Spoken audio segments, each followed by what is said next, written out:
list of potential baby names. The novelists of Denmark's golden age, including Hans Christian Andersen, anticipated and yet dreaded Søren's reviews of their latest works. Poets and playwrights admired the man who wrote provocative fiction. Philosophers read him for his statements on the nature of time, existence, and the meaning of life. Conservatives liked Søren for his opposition to democracy and revolution. Liberals liked Søren for his championing of the individual and the common man against the forces of inherited tradition. Atheists loved his attacks on the clergy and official religion of Christendom. Reformers, longing for a renewal of Christianity in the land, also loved his attacks on the clergy and official religion of Christendom. Clearly, this was a man of sharp contradictions and puzzling paradoxes. But all the citizens agreed that he was rich. Wasn't he rich? He must be rich. To whom will he leave all his money?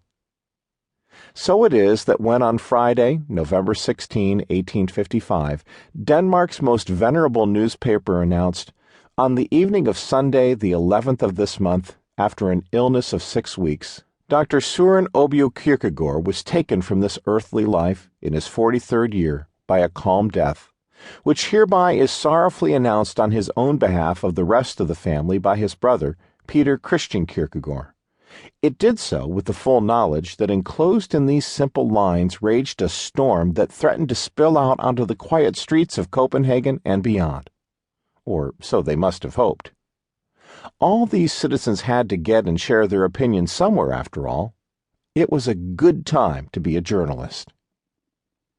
If the editors who wrote the bare outlines of the story did hope for someone else to provide the color commentary, they were not disappointed.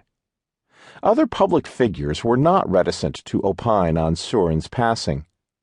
Writing in the periodical North and South, an editor and journalist, and himself not without literary ambitions, Aaron Goldschmidt spoke up for many of Kierkegaard's admirers.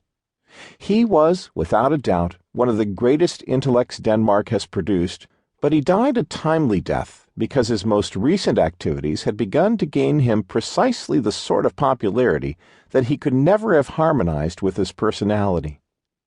The most dangerous part of his actions against the clergy and the official church is now only just beginning, because his fate undeniably has something of the martyr about it. The Jewish Goldschmidt was writing outside the walls of the established church. Key figures of Danish Christianity were less distraught about Søren's passing and more certain about his status as a Christian hero. Namely, he was nothing of the kind. The celebrated pastor Nikolai Grundtvig, a cultural and ecclesial giant in Danish life then and now, also spoke for many when he preached a sermon on the day of Kierkegaard's burial, giving thanks that one of the icicles hanging from the church roof had now melted and fallen off.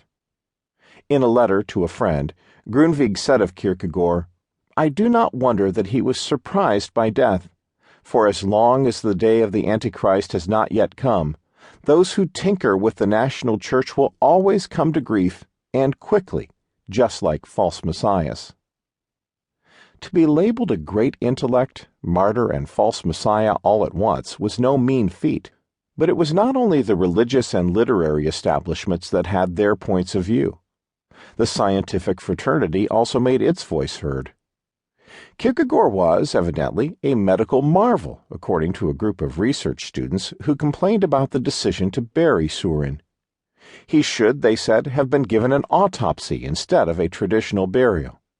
A mighty brain like Søren's deserved to be preserved for science. That the engine which powered such a literary output and such a quirky personality should molder in the ground like any common man was a travesty to research.